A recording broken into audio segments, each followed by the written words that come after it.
So you had the Trump administration say, and Trump himself say, we're going to design a bailout specifically for the oil and gas industry. And there was tremendous pushback against that in the public, and Democrats in Congress said, no, that's not going to happen. So instead, what we ended up getting is three essentially stealth mechanisms that have really heavily tried to prop up this industry that left without that support, we would see a much greater shrinkage than we're seeing right now, although we're already seeing a good deal of shrinkage. But so these three mechanisms were first in the CARES Act, the Paycheck Protection Program, documented. A research organization did research for me for my Sierra Magazine articles that found 7,000 oil and gas companies receiving as much as $7 billion in Paycheck Protection Program money. Because the oil and gas industry is dominated by white men, globally and nationally, those are the people that own the companies. And in the U.S., a good deal of the workforce is white men. That also contributed to the overall bias of the PPP program towards white male-owned businesses. So they got Paycheck Protection Program money, which has propped up a lot of companies that certainly wouldn't have made it on their own.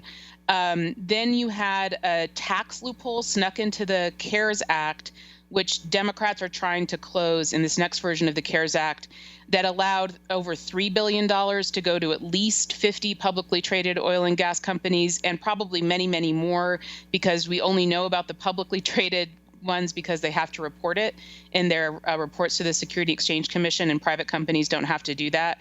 But I would say the sort of most problematic pot is this unprecedented move to have the Federal Reserve for the first time.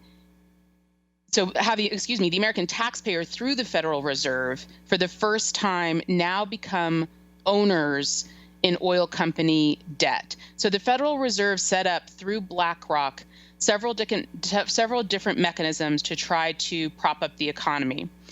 And through two measures, the oil industry has received inordinate support. And the research group Influence Map looked at one of these mechanisms and found that the Federal Reserve's funding is overweighted in fossil fuels. So through BlackRock, you and I, the American taxpayer, are now owners in debt through the Fed of Exxon, of Chevron, of Energy Transfer Partners, of Phillips 66, of Schlumberger, which is a company that just moved itself out of U.S. fracking altogether after we bought up their debt. So we are literally, through the Federal Reserve, propping up the oil industry at a time when, for a huge host of reasons, climate crisis, environmental justice, the lives of people who live next to oil and gas facilities,